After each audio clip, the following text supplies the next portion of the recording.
Today we are going to talk about ARIMA model for the time series forecasting. So, this is the topic, and this actually this ARIMA model actually comes as part of the predictive analytics. And what is actually ARIMA model? Okay, so in fact, when you look about ARIMA model, it is actually two things. One is autoregressive integrated moving average. So, that is why it is called as actually ARIMA. So, that is a name of, so it is actually kind of an integration of three different things when you see about ARIMA.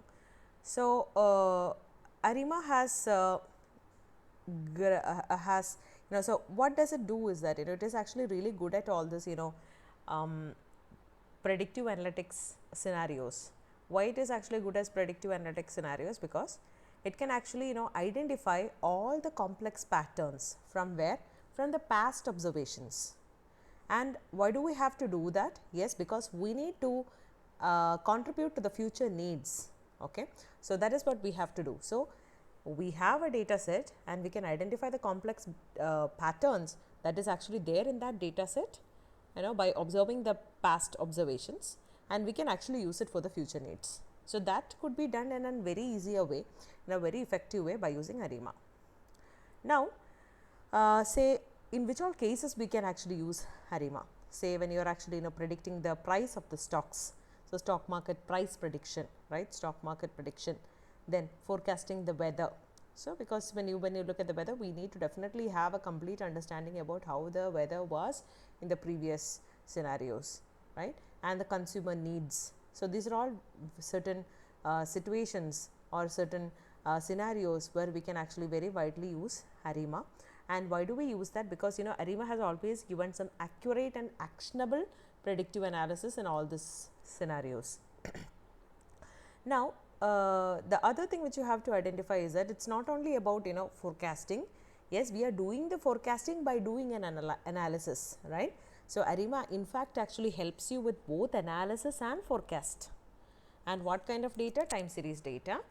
Time series data means the data which actually changes over time, right, and it can identify the patterns, it can identify the trends, and it can identify the seasonality. Say if you want to sell a particular product, say the winter jackets are mainly sold in the winter, right. So, before the winter season, then you can actually you can actually sell out, and there will be a great sale for all the summer clothes, right, and there will be a great introduction of the winter clothes a bit early, right, so that people can go buy and find the trends, etc. So, seasonality actually makes a lot of sense in customer demands, right, in the consumer demands itself. So, in all such cases, basically we can use ARIMA.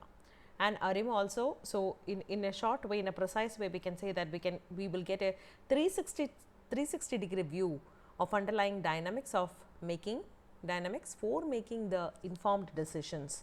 So, as any other machine learning model, ARIMA also takes the data, right. We will apply the model upon the data for what? For identifying the complex pattern in the data. What kind of a data we do have? We do have a data of all the past observations.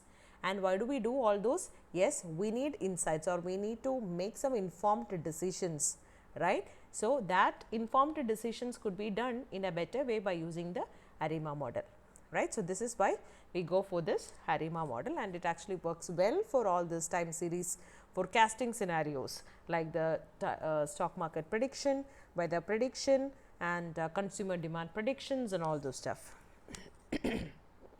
Now, what are the key components of ARIMA? So, as the name ARIMA, ARIMA, right, this exactly is I is here, and MA. So, these are the three major components of ARIMA. Now, we need to know, so when we divide or do a postmortem to this ARIMA, we need to understand these are the three different things. So, what do they do? So, ARIMA in that AR, that is autoregressive part, right. So, what does it do? Autoregressive part, it simply takes your data. So, data contains all those past values, right. So, it will actually find out a trend, okay. It will identify some hidden pattern or the trend from this past values, right, which will be forwarded to your predictive model. Now, what does the I do? Okay, so I is nothing but the integrated part. Okay, so this part actually applying the differencing to the time series to make it stationary. Okay, so that means that, you know, I want to make sure that the stationary means, you know, it actually, you know, it actually shows you that the average value and the variation is actually, so the differences or the variation over the time is actually kind of a constant. Okay, it's consistent over time. Say, just imagine, like, you know, the stock market prediction. Say you are actually, you know, observing the stock market prices hike for a particular stock over a period of time, but during every March you identified that, you know, there is a hike, okay, for the stock. So you are identifying a pattern, but in that pattern you identify those changes, that differences, and that those differences between this value and the variation, that spread, you know, that spread is almost the same, but that actually goes in a consistent manner. So every March it has got a hike, right? So there also, you know, even though it is not in a equidistant ones, every March it goes up, right? So there is a consistency in the performance of the stock, right? So that means that, you know, this is nothing but the integrated part. So integrated part basically helps us to clearly identify that the changes that is happening is actually in a most likely in a stationary way. Okay, now comes the moving average, that is MA, ARIMA. Okay, so MA. So MA part basically, you know, it is actually the one which actually gives you lot of information about the relationship. About the relationship between what? Relationship between your observations, that your data is nothing but lot of observations, right? And the errors. Okay, say you are actually making a lot of regression lines like regresses, right? So it actually gives you a lot of errors. So you are actually looking over to your observation, the data points are actually rightly fitting. So what is a residual error by fitting over this data points to the regression, right? So the moving average basically actually focuses on the relationship between your observation and the residual error. So these are the three main components of the ARIMA model. So the first one is autoregressive part, which actually builds a proper trend from your observations or from your past values, and I actually, you know, clearly gives you how consistent is this, you know, change over the time, and moving average basically shows you a clear cut relationship between the observation and the residual errors. Okay, now how can we build the model? It's all the same. Okay, there is nothing new, there is no rocket science. You have to collect your data, you have to identify your data set, then you have to identify the model, then you have to forecast. That's all. You will apply the model and you will get your forecast. That's how you can do. Now, what are the common cases that you could see? Say, yes, you are business students, you know, we need to find out certain common cases, right, where you can actually apply this forecasting. So the first one is in the economics and finance. So whenever you have time series data, you can actually apply ARIMA. So why ARIMA is applied in an economics and finance scenario? Because, you know, it can handle the financial time series, and it can identify the correlation and the interactions between multiple economic indicators. So multiple economic indicators are nothing but the various parameters. So what is the relationship, what is the strength of the relationship between all these parameters? That could be easily identified by ARIMA, right? So that's why we are actually basically using it in the financial forecasting, economic forecasting, demand forecasting, and all those things, you know, we can basically use it for. ARIMA is a very good model. ARIMA has actually shown its strength. Then comes weather forecasting. So weather forecasting also, we do have the observations or the past data, and we do have the weather patterns for a short term and the long term, right? So we can actually provide better forecast because we do have the complete data about our weather. Okay, how the weather has been in, say, Middle East, okay, in Bahrain or in UAE or in wherever it is, you know, or in India. What is the weather? Okay, how is the pattern? So I am studying that pattern for long number of years, okay, for a very large number of years, and then I can give you either shorter predictions or longer predictions, right? So I can predict the temperature, the precipitation, the climate change modeling, etc., and all this could be done in an easier way. Then comes the supply chain management. What is the supply chain management? Supply chain management is like, how can I say the lag effects? Say, I can actually, build a model, okay? And what model am I building? I am building a model, okay, upon the data. So I will identify the data, I will identify the historical pattern, the lead times, everything about the products and etc. of the data, and I will help the managers to manage the inventory, right? Say during the rainy season, okay, the umbrella has to be bought more. Maybe during the summer season, something else has to be, raincoats has to be, lesser. So something like that. So I am going to help the managers to manage the inventory by using the supply chain management, by using ARIMA model. Now, the same can be used for demand forecasting, inventory management, and supply chain optimization, right? Because I want to optimize the process in such a way that, my whole process is best, right? So business process automation itself, right? So when I am automating the process, I want to know that what is the best way that I could actually, automate this complete process by completely analyzing the previous patterns that has occurred. So this is something called as a supply chain management, and which could be very easily done by ARIMA. Then one of the last scenarios that we are going to see here is healthcare, right? So in healthcare, why? Because we need to know about the patient admissions to a hospital, or some new disease is gonna come, okay, or what are the important trends that are actually happening in the medical field. So disease outbreak, hospital admission forecasting, patient monitoring. So all these things actually could be done as your project also. Okay, so these are all, see, these three, all those things are actually, kind of, the project topics for you to even, try for your project that you're doing right now. Okay. So now let's make our hands dirty. So these are all the things. So we know what is ARIMA model, and ARIMA is autoregressive integrated moving average model, and it is best used in the time series analysis, right? And we have seen some examples, right? Now let's go and see a little bit about the how to make our hands dirty.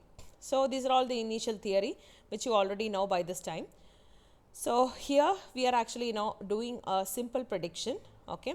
What prediction I will tell you. So here we are actually importing the drive. You all know that, how to do that.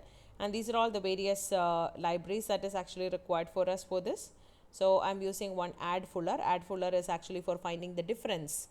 So your integration, okay, this is your add fuller, and this is for the picture library, and this is our ARIMA model, which is actually in the statmodels.tsa.arima.model, and I'm just ignoring all the warnings, okay. So now the first step is nothing but I am loading the data set.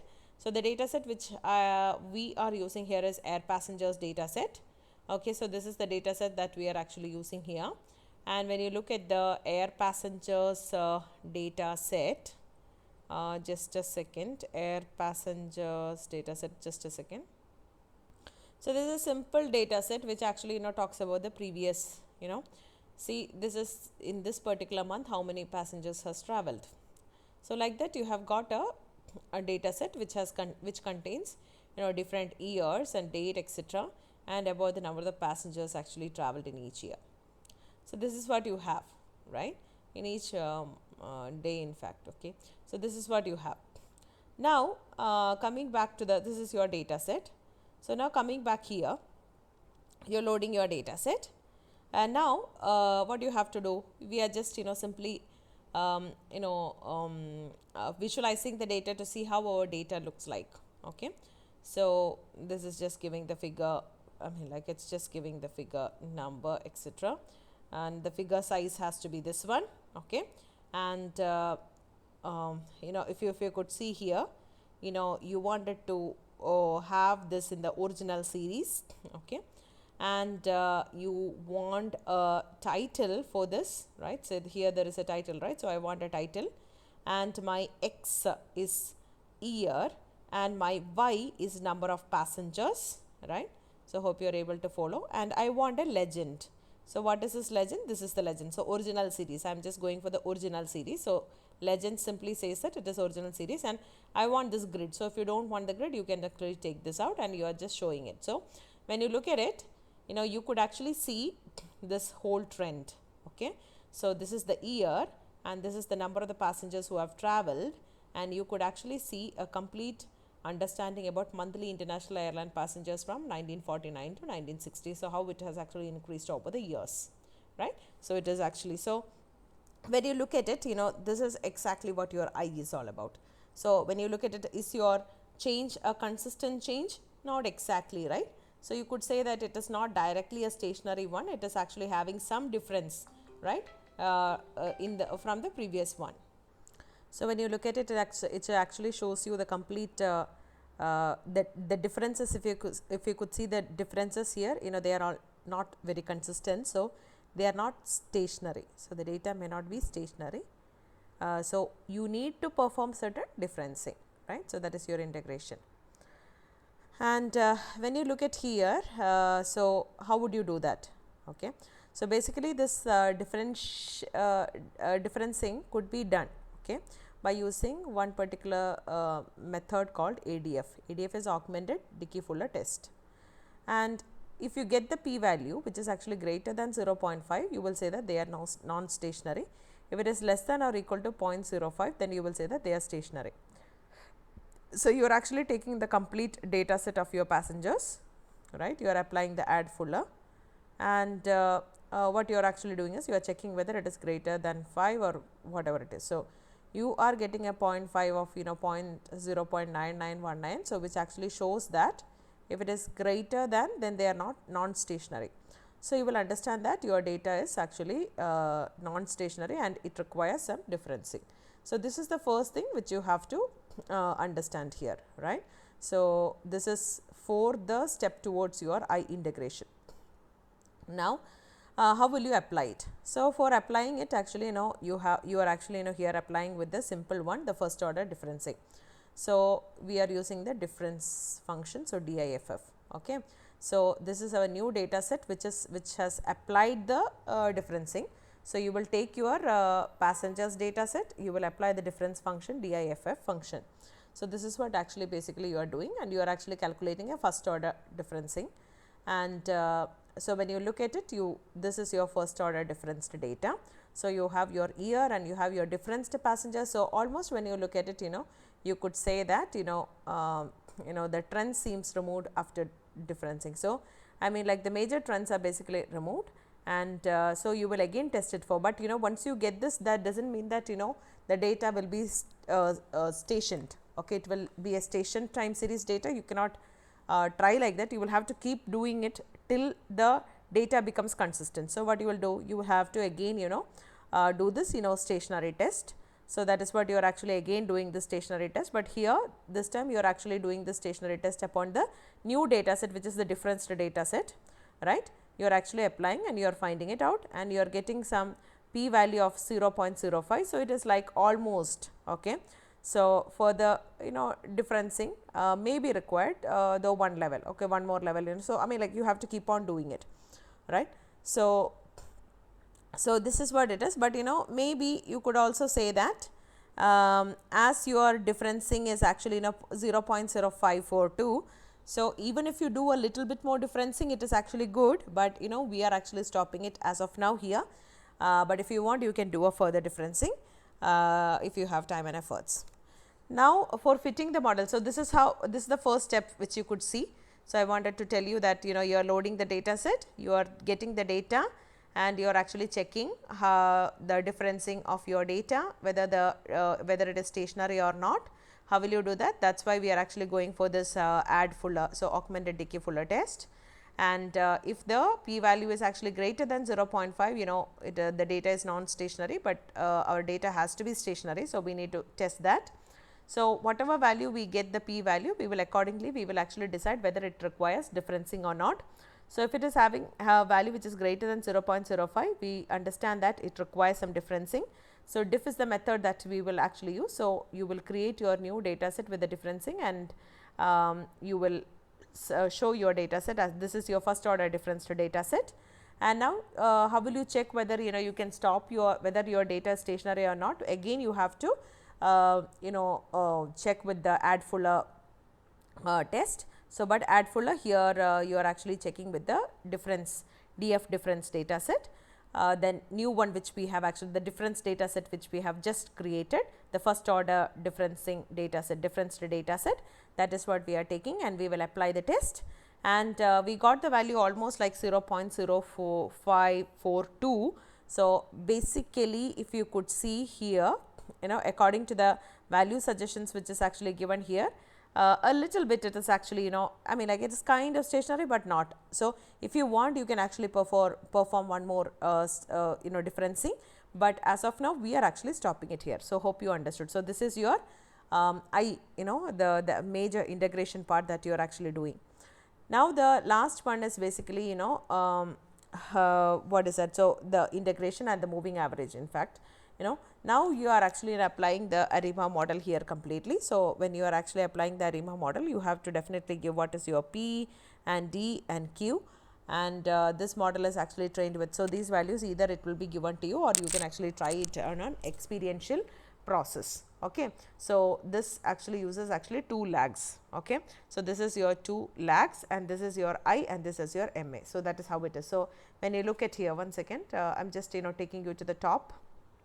Okay. When I take you to the top, if you could see, so this is how it is. You have 3 different values here. Okay. You have 3 different values. So, this is your P autoregressive value, this is your integration value, and this is your Q value. So, when you look at here, this is the same 3 values actually which we are actually giving here. So, P is equal to 2, 1, Q 2. So, this is the values which are actually we are actually passing it over to the ARIMA model, and we are actually fitting the model. So, this is the ARIMA model. This ARIMA model where we are actually applied upon the passengers is actually given with the name model. So, what is the name of our model? Name of our model itself is model, right. Then model dot fit. So, model dot fit means what will happen? We are applying this particular ARIMA model upon this particular model data, right. So, this is the fitting, model fitting, right. So, once the model fitting is there, I am just we are just trying for a model summary to see how our model looks like.